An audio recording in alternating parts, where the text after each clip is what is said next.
Hi guys, I'm Lisa Campbell from START Training, so Sports Technique and Rehabilitation Training. It's the acronym. So what we're going to talk about today is some shoulder pain. So commonly in CrossFit what we'll find is you're getting a little bit of pain around the anterior part of the shoulder, a little bit of aching down the top of the arm through here. You're getting pain in things like toes to bar, shoulder to overhead, shoulder press, snatching, that kind of thing. So we're going to have a look at sort of what might be causing that and sort of how we can counteract that as well with strength and conditioning or trigger release. So what we're going to look at first is the shoulder position. Okay, so when you do a lot of chest work and not as much back work, or you're doing a lot of chest dominant exercises, you can get the shoulder position coming forward. So you get a bit of a roll in of the shoulder. So what happens when you get that is you get sort of a tightening through that anterior capsule and a sort of a loosening through the back muscles. So what we need to do is we need to have a look at the position of the shoulder and see how we can sort of counteract that with strength work. But also what's that saying is it's saying that just put some of the muscles in the posterior complex on stretch, which is where some of this mobility release work comes in. So when we're doing things like snatches and shoulder to overhead, that front rack position loads that anterior part of the shoulder, which is where that pain can come from. And also when you're pushing into that overhead position, we've got to look at what's stabilizing the shoulder in that overhead position. So the shoulder's a bit different in that when you do a push-pull action, you've got serratus and rhomboids working agonist-antagonist.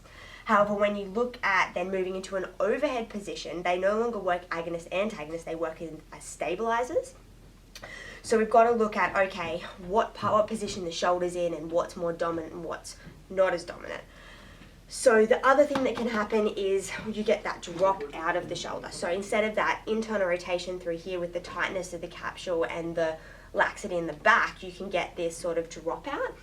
So what we think about when we look at that is that medial delt. So there's a few things that go on there is when you look at the deltoid, when your arm's out completely straight, it's a stabilizing force. That's 100% stability. But when it's overhead, that deltoid actually works as a dislocating force. So someone who's doing a snatch, for instance, they hit that overhead position and that's dropping out. You're looking at the stability in the shoulder through that rhomboids and that serratus anterior, but then also that medial delt coming up and stabilizing the shoulder through here, because when it's up there, it's actually creating that dislocating force. So it's not aiding in stability of the shoulder. So it's relying on serratus anterior and rhomboids, whereas when it's out here, it's working as a stabilizing force. So you might not get pain in this action, but then overhead you're getting that anterior shoulder pain. So when we're looking at mobility and release work for that anterior shoulder pain that you're getting, you really want to look at not just the chest, but also the back, because when you think about it, things like muscles like infraspinatus, they come in from the back and they attach in through here. So what's happening is with that rolling forward, you'll find that they'll be on constant stretch. So those are the kind of muscles like rhomboids as well through the back that are going to be quite painful, and they'll get that constant ache. So that constant ache that you're getting down the middle of the shoulder, a lot of that can come from rhomboids tightness, infraspinatus tightness, subscap tightness. So it's really important that you look at releasing those.